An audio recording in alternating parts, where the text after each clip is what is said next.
Hello दोस्तों, मैं हूं कलाम और आप देख रहे हैं कलाम स्टडी पॉइंट। तो दोस्तों आज करेंगे प्रीवियस ईयर क्वेश्चन 2020 की जो साइंस का मॉडल सेट है, और इसको ध्यानपूर्वक देखेंगे जो परीक्षा 2022 के बिहार बोर्ड के एग्ज़ाम से काफ़ी रिलेटेड है। तो दोस्तों इसको मिस नहीं करेंगे, पूरा वीडियो देखेंगे क्योंकि ये वीडियो काफ़ी उपयोगी होने वाली है उन छात्रों के लिए जो छात्र 2022 में मैट्रिक बोर्ड का एग्ज़ाम देने वाले हैं, बिहार बोर्ड के एग्ज़ाम देने वाले हैं। तो दोस्तों मेरे वीडियो को कंटिन्यू रखिए, अंत तक देखिए। तो दोस्तों 2020 में 80 नंबर का होता था, 80 मार्क्स का, 80 मार्क्स का होता था, फुल मार्क्स 80 मार्क्स होता था। लेकिन हम जानते हैं कि 2022 में नंबर ऑफ क्वेश्चन दुगुना हो गया है।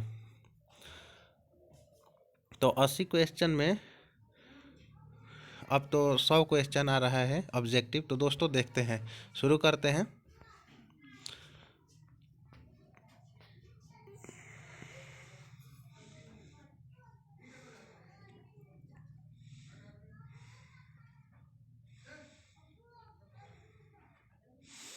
तो दोस्तों आज का पहला क्वेश्चन है, ये प्रीवियस ईयर क्वेश्चन है 2020 के, जो 2022 के एग्ज़ाम के लिहाज से काफ़ी रिलेटेड है। और हम जानते हैं कि जो भी एग्ज़ाम होता है उसमें प्रीवियस ईयर क्वेश्चन ज़रूर आता है। तो प्रीवियस ईयर क्वेश्चन को इग्नोर ना करें, इसे ज़रूर देखें। तो पहला क्वेश्चन है, प्रकाश के परावर्तन के कितने नियम हैं? प्रकाश के परावर्तन के कितने नियम हैं? 1, 2, 3, 4। तो कितने नियम है दोस्तों? तो प्रकाश के परावर्तन के 2 नियम हैं। तो ऑप्शन बी सही हो जाएगा, ऑप्शन बी।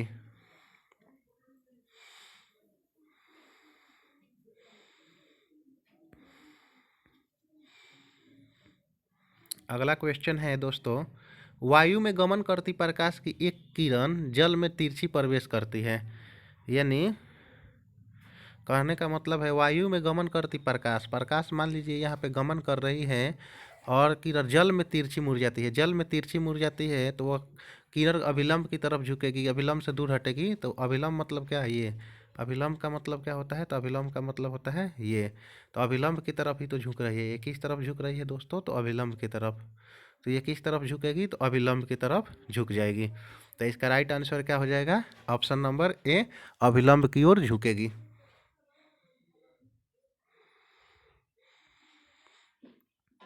नेक्स्ट क्वेश्चन है, निम्नलिखित में किस लेंस को अपसारी लेंस कहते हैं?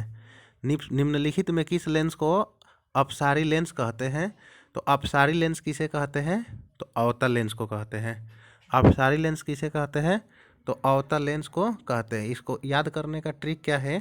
तो याद करने का ट्रिक है अ से अपसारी और अ से अवतल। तो अ से अपसारी लेंस हो जाएगा और अ से अवतल लेंस हो जाएगा। ये एकदम आसान ट्रिक है, कभी नहीं भूल पाएंगे इस ट्रिक को। ठीक है, नेक्स्ट क्वेश्चन देखते हैं।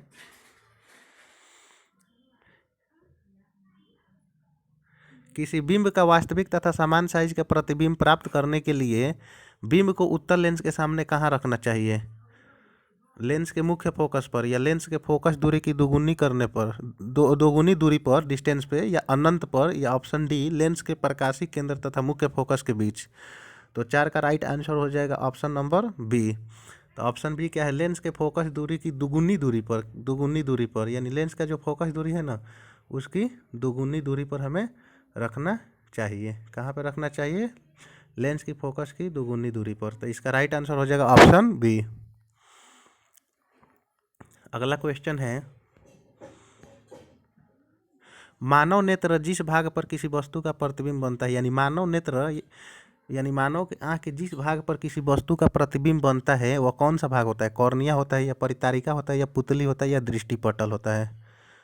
तो इसका राइट आंसर क्या होगा? तो इसका राइट आंसर होगा दृष्टिपटल। क्या होगा? दृष्टिपटल, जिसे हम अंग्रेजी में रेटिना बोलते हैं। अगला क्वेश्चन है, किसी माध्यम के अपवर्तनांक म्यू का मान होता है। किसी माध्यम के अपवर्तनांक म्यू का मान कितना होता है? साइन आई बटा साइन आर, या साइन आर बटा साइन आई, या sine I into sine R, या sine I plus sine R. तो इसका राइट आंसर क्या हो जाएगा? Option number A, sine I बटा साइन आर, साइन आई बटा साइन आर।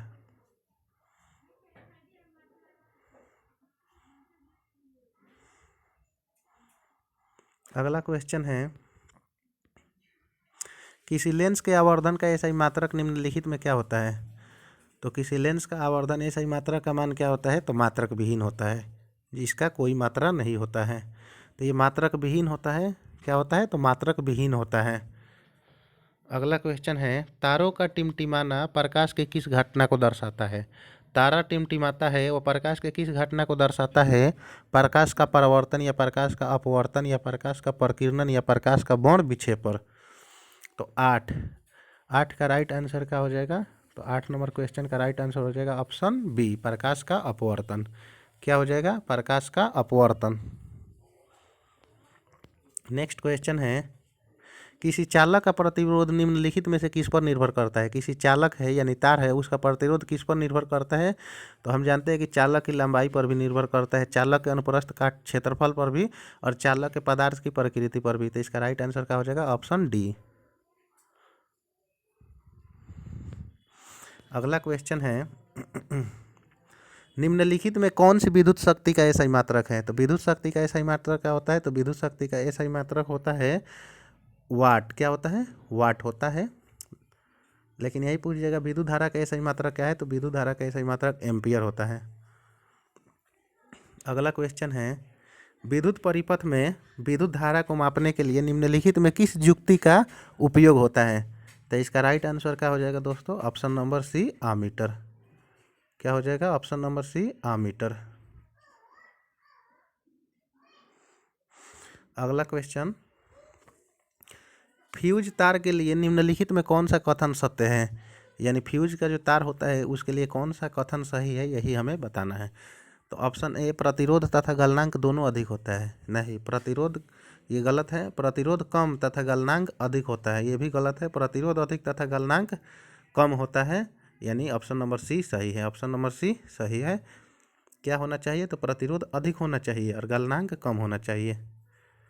तो ऑप्शन 12 का राइट आंसर क्या हो जाएगा? तो 12 नंबर क्वेश्चन का राइट आंसर हो जाएगा ऑप्शन सी, प्रतिरोध अधिक लेकिन गलनांक क्या होना चाहिए? तो कम होना चाहिए।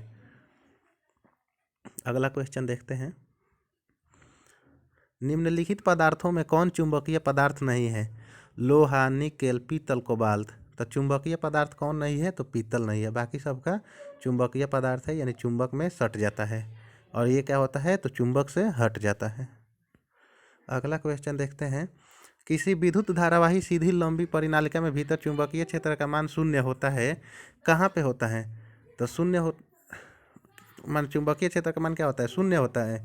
या इसके सिरे की ओर जाने पर घटता है, या इसके सिरे की ओर जाने पर बढ़ता है, या सभी बिंदुओं पर समान होता है। तो इसका राइट आंसर हो जाएगा ऑप्शन डी, सभी बिंदुओं पर क्या होता है? तो समान होता है। सभी बिंदुओं पर समान होता है। सभी बिंदुओं पर क्या होता है? समान होता है।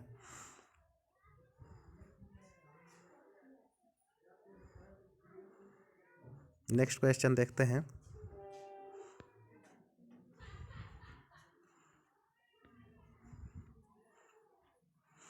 विद्युत धारा के चुंबकीय प्रभाव की खोज किसने किया था? तो विद्युत धारा के चुंबकीय प्रभाव का खोज किसने किया था? तो 15 का राइट आंसर क्या होगा? ओस्टड होगा, एम्पियर होगा, बोर होगा या फैराडे होगा। तो विद्युत धारा के चुंबकीय प्रभाव यानी magnetic effect of electric current का इन्वेंट किसने किया था? तो इसने किया था, तो ओस्टड ने किया था। किसने किया था? ओस्टड ने। तो 15 का राइट आंसर क्या हो जाएगा? Option A. नेक्स्ट क्वेश्चन है, निम्नलिखित में से कौन जैव मात्रा ऊर्जा स्रोत का उदाहरण नहीं है? लकड़ी, गोबर गैस, नाभिकीय ऊर्जा या कोयला। तो 16 का राइट आंसर क्या हो जाएगा? ऑप्शन नंबर सी, नाभिकीय ऊर्जा, न्यूक्लियर एनर्जी। नेक्स्ट क्वेश्चन है,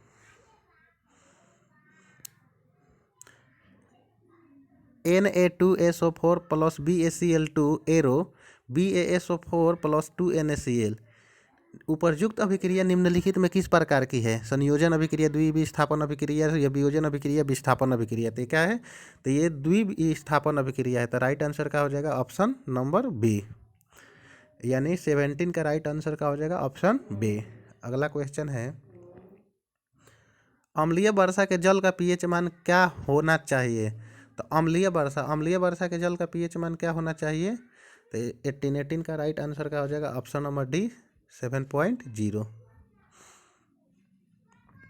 अगला क्वेश्चन है, NaHCO3 यौगिक का प्रचलित नाम निम्नलिखित में से कौन है? NaH यानी सोडियम बाइकार्बोनेट। सोडियम बाइकार्बोनेट का प्रचलित नाम क्या है? धोने का सोडा, बेकिंग सोडा, विरंजक चूर्ण या सोडियम कार्बोनेट। तो 19 का राइट आंसर हो जाएगा option B, baking soda. Baking soda को खाने का सोडा भी बोला जाता है। अगला क्वेश्चन है 20 नंबर। अपच का उपचार करने के लिए इनमें से किस औषधि का उपयोग होता है? अपच यानी किस चीज़ का ना पचना, ये उपचार, इसका उपचार करने के लिए किस औषधि का उपयोग होता है? एंटीबायोटिक या एनाल्जेसिक या एंटासिड या एंटीसेप्टिक। 20 का राइट आंसर हो जाएगा ऑप्शन सी, एंटासिड। क्या हो जाएगा? एंटासिड। नेक्स्ट क्वेश्चन है, चींटी के डंक एक अम्ल छोड़ जाते हैं जिसके कारण जलन एवं दर्द का अनुभव होता है। यह अम्ल निम्नलिखित में से कौन है? तो यह कौन सा अम्ल होता है? तो ऑक्जेलिक अम्ल। कौन सा होता है? ऑक्जेलिक अम्ल। देखिए हम लोग पढ़े हैं कि चींटी के डंक जो होता है उसमें फॉर्मिक अम्ल पाया जाता है, लेकिन यहाँ पे ऑप्शन नहीं है वो फॉर्मिक अम्ल जैसा कोई भी ऑप्शन नहीं है, तो हम लोग ऑक्जेलिक एसिड को लगा देंगे। ठीक है, तो यहाँ पे राइट आंसर का हो जाएगा ऑप्शन डी। नेक्स्ट क्वेश्चन देखते हैं। देखिए आ गया ना, ऑक्जेलिक अम्ल निम्नलिखित में किस में पाया जाता है? देखिए ऑक्जेलिक अम्ल वाला आ गया ना, तो ऑक्जेलिक अम्ल किस में पाया जाता है? टमाटर में, संतरा में, सिरका में या इमली में। तो ऑक्जेलिक अम्ल किस में पाया जाता है? तो टमाटर में। किस में पाया जाता है? टमाटर में पाया जाता है। और संतरा सिरका में कौन सा पाया जाता है? और इमली में कौन सा? तो इन सब में टार्ट्रिक एसिड पाया जाता है। कौन सा एसिड? टार्ट्रिक अम्ल, टार्ट्रिक एसिड पाया जाता है। तो 22 का राइट आंसर का हो जाएगा ऑप्शन नंबर ए। नेक्स्ट क्वेश्चन देखते हैं दोस्तों। CaSO4 इंटू हाफ H2O निम्नलिखित में किस यौगिक का रासायनिक सूत्र है? केमिकल फार्मूला है संगमरमर, ब्लीचिंग पाउडर या प्लास्टर ऑफ पेरिस या जिप्सम। तो 23 का राइट आंसर हो जाएगा ऑप्शन नंबर सी।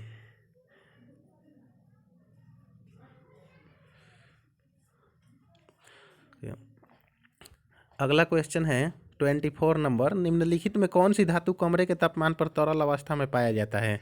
यानी कौन सा ऐसा धातु है, धातु को बताना है जो कमरे के तापमान पर भी तरल अवस्था में पाया जाता है।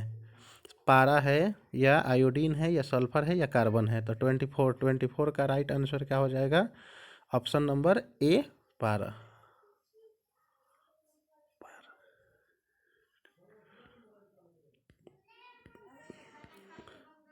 नाइट्रोजन के दो परमाणुओं के बीच कितने अबंध बनते हैं? नाइट्रोजन का फॉर्मूला क्या होता है? N2। तो इसके परमाणुओं के बीच कितने अबंध बनते हैं? तो एक अबंध बनते हैं, या द्वि अबंध या त्रि अबंध या इनमें से कोई नहीं। तो 25 का राइट आंसर का हो जाएगा ऑप्शन नंबर सी, त्रि अबंध। कितने होते हैं? त्रि अबंध। निम्नलिखित में से कौन विद्युत का सुचालक है? यानी विद्युत का सुचालक कौन है? जिसमें विद्युत धारा प्रवाहित होती है उसे सुचालक बोला जाता है, जिसमें विद्युत धारा प्रवाहित नहीं होती है उसे कुचालक बोला जाता है। तो हीरा क्या है? हम जानते हैं कि हीरा कुचालक है। ग्रेफाइट क्या है? सुचालक है। आयोडीन क्या है? कुचालक है। गंधक क्या है? तो ये भी कुचालक है। तो इसका राइट आंसर क्या हो जाएगा? सुचालक पूछा है तो ऑप्शन नंबर बी हो जाएगा। 26 का राइट आंसर क्या हो जाएगा? Option number B, graphite. ये सब कार्बन के अप्रूफ है। कार्बन के दो अप्रूफ होते हैं, हीरा और ग्रेफाइट। नेक्स्ट क्वेश्चन देखते हैं। कार्बन के सबसे बाहरी कोश में इलेक्ट्रॉन की कुल संख्या निम्नलिखित में क्या होती है? कार्बन के सबसे बाहरी जो सेल होता है ना, आउटर मोस्ट सेल बोलते हैं जिसे हम, उसके सबसे बाहरी सेल में इलेक्ट्रॉन की संख्या कितनी होती है? 3 होता है या 4 होता है या 2 या 1। तो 27 का राइट आंसर क्या हो जाएगा? Option number B, 4। कितना हो जाएगा? 4। नेक्स्ट क्वेश्चन है, एल्कीन का सामान्य सूत्र निम्नलिखित में कौन है? तो एल्कीन का सामान्य सूत्र क्या है? तो 28 का राइट आंसर हो जाएगा ऑप्शन नंबर सी। 28 का राइट आंसर हो जाएगा ऑप्शन नंबर सी, CnH2n। कौन सा हो जाएगा? CnH2n। नेक्स्ट क्वेश्चन देखते हैं। समान आणविक सूत्र लेकिन विभिन्न संरचना वाले यौगिक निम्नलिखित में क्या कहलाते हैं? तो निम्नलिखित में क्या कहलाते हैं? तो 29 का राइट आंसर हो जाएगा ऑप्शन नंबर ए, संरचनात्मक समव्यय। क्या हो जाएगा? संरचनात्मक समव्यय। नेक्स्ट क्वेश्चन देखते हैं। मेंडली के आवर्त नियम के अनुसार तत्वों के गुणधर्म निम्नलिखित में किसके आवर्त फलन होते हैं। यानी मेंडली का जो आवर्त नियम है वो अनुसार तत्वों के जो गुणधर्म होते हैं वो किसके आवर्त फलन होते हैं, परमाणु संख्याओं के या परमाणु द्रव्यमानों के या परमाणु आकार के या घनत्व के। तो 30 का राइट आंसर क्या हो जाएगा, ऑप्शन नंबर ए परमाणु संख्याओं के। नेक्स्ट क्वेश्चन देखते हैं 31 का क्वेश्चन है, आधुनिक आवर्त सारणी के उदग्र स्तंभ निम्नलिखित में क्या कहलाते हैं। यानी उदग्र जो खड़े होते हैं वो क्या कहलाते हैं, आवर्त कहलाते हैं या समूह कहलाते हैं या कोष कहलाते हैं या इनमें से कोई नहीं। 31 का राइट आंसर क्या हो जाएगा, ऑप्शन बी समूह कहलाते हैं, ग्रुप कहलाते हैं। नेक्स्ट क्वेश्चन देखते हैं, अम्ल राज्य में सांद्र HCl एवं सांद्र HNO3 का अनुपात निम्नलिखित में क्या होता है, 1:1, 1:2 या 2:1 या 3:1। तो 32 का राइट आंसर क्या होगा, तो 32 का राइट आंसर हो जाएगा ऑप्शन नंबर डी 1:3।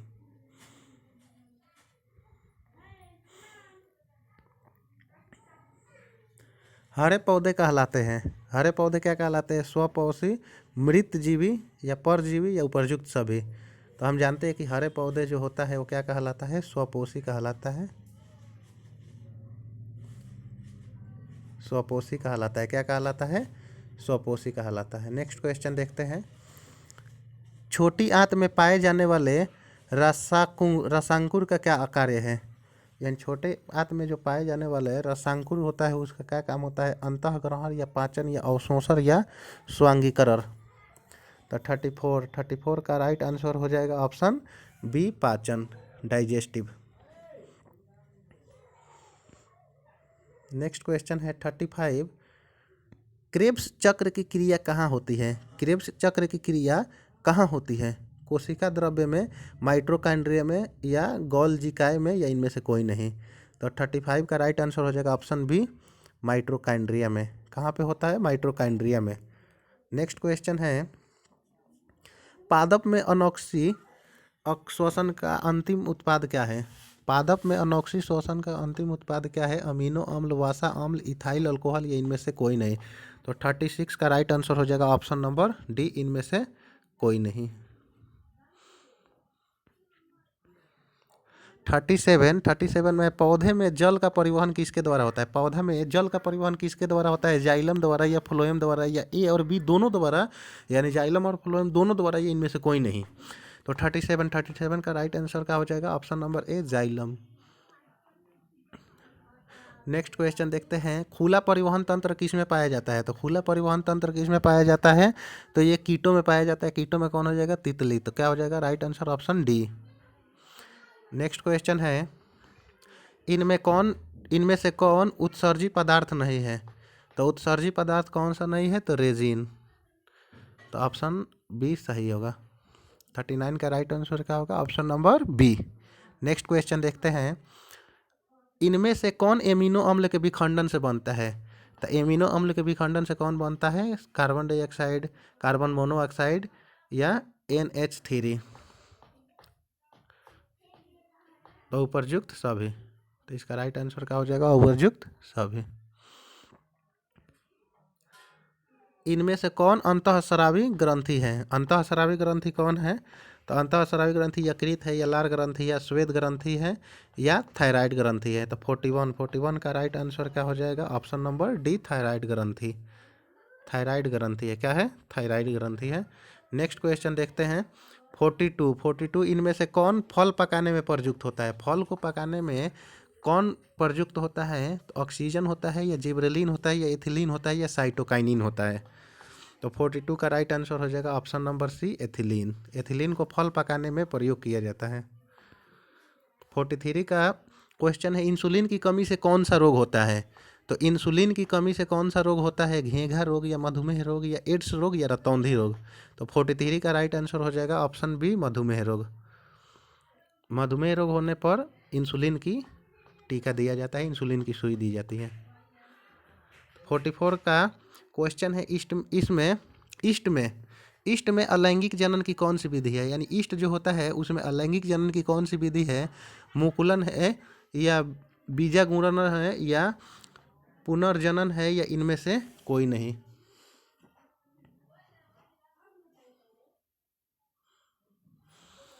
तो 44 का राइट आंसर क्या हो जाएगा? तो 44 का राइट आंसर क्या हो जाएगा दोस्तों? 44 का राइट आंसर हो जाएगा ऑप्शन ए, मुकुलन। नेक्स्ट क्वेश्चन देखते हैं दोस्तों। मानव में निषेचन की क्रिया कहाँ होती है? मानव में निषेचन की क्रिया कहाँ होती है? गर्भाशय में या योनि में या अंडाशय में या फैलोपियन नलिका में? तो मानव में निषेचन की क्रिया कहाँ होती है दोस्तों? तो इसका राइट आंसर हो जाएगा 45 का राइट आंसर हो जाएगा ऑप्शन नंबर डी, फैलोपियन नालिका में यानी फैलोपियन ट्यूब में। नेक्स्ट क्वेश्चन देखते हैं दोस्तों। 46 है, अनुवांशिकता के पिता कौन कहे जाते हैं? अनुवांशिकता के पिता जो है वो कौन कहलाते हैं? मेंडल या डार्विन या लामार्क या हैंडल? तो 46 का राइट आंसर हो जाएगा ऑप्शन ए, मेंडल को कहा जाता है। 47 का क्वेश्चन है, जीव मौल में ऊर्जा का मुख्य स्रोत कौन सा है? तो जीव मौल में ऊर्जा का मुख्य स्रोत कौन है? उत्पादक, उपभोक्ता, अपघटक या सूर्य? तो 47 का राइट आंसर है ऑप्शन डी, सूर्य है। कौन सा है? तो सूर्य। नेक्स्ट क्वेश्चन देखते हैं। जातियों की उत्पत्ति नामक पुस्तक किसने लिखी है? जातियों की उत्पत्ति नामक पुस्तक किसने लिखी है? लामार्क, डार्विन, मेंडल या इनमें से कोई नहीं? तो 48 का राइट आंसर क्या हो जाएगा? Option number B, Darwin. जातियों की उत्पत्ति नामक पुस्तक किसने लिखी है? तो डार्विन ने लिखी है। तो दोस्तों आज का हमारा प्रीवियस ईयर क्वेश्चन 2020 का कंप्लीट हुआ खंड ए। अब खंड बी जो है आप लोगों को दिखा देते हैं, और ये भी बहुत इम्पोर्टेंट है। तो आप लोग इसको घर पे बनाने का ज़रूर कोशिश कीजिएगा। घर पे इसको बनाने का ज़रूर कोशिश कीजिएगा, क्योंकि ये एग्ज़ाम बिहार बोर्ड के एग्ज़ाम 2022 से काफ़ी रिलेटेड है। तो दोस्तों मुझे पूरी उम्मीद है कि आप लोगों को मेरी वीडियो पसंद ज़रूर आई होगी। अगर मेरी वीडियो पसंद आई है, अगर मेरी मेहनत पसंद आई है, तो कमेंट बॉक्स में ज़रूर बताएं, और मेरे वीडियो को लाइक करें और अपने दोस्तों के साथ शेयर करें, और मेरे चैनल को ज़रूर सब्सक्राइब करें। तो दोस्तों देख रहे हैं ना आप लोग, कितना इम्पोर्टेंट क्वेश्चन है। इस क्वेश्चन को आप लोग अपने घर पे बनाइए अच्छी तरह से, और एग्ज़ाम को अटेंड कीजिए अच्छा से। और आप सब के लिए बेस्ट ऑफ लक है। आप लोगों का रिजल्ट ज़रूर अच्छा आएगा। बस आप लोग मेहनत कीजिए, फल तो खुदा देंगे ही। मेहनत करेंगे तो खुदा तो फल देंगे ही, क्योंकि मेहनत करेंगे तभी फल का हमें चिंता करना चाहिए। बिना मेहनत का फल का चिंता नहीं करना चाहिए। तो मुझे दोस्तों पूरी उम्मीद है आप लोग मेहनत कर रहे होंगे अपने घर पे, बहुत ज़्यादा मेहनत कर रहे होंगे, बहुत अच्छी तरह से मेहनत कर रहे होंगे। तो दोस्तों आप लोग देख रहे हैं कि कौन कौन सा क्वेश्चन है। ये बहुत इम्पोर्टेंट क्वेश्चन है। तो दोस्तों अगर मेरी वीडियो आप लोगों को पसंद आई है तो मेरे चैनल को ज़रूर सब्सक्राइब करें, और अपने दोस्तों के साथ, और जो भी 10th क्लास में पढ़ाई कर रहे हैं उनके पास ये वीडियो ज़रूर शेयर करें। थैंक यू दोस्तों, मेरा वीडियो देखने के लिए, अपना महत्वपूर्ण समय देने के लिए बहुत बहुत धन्यवाद। जय हिंद दोस्तों।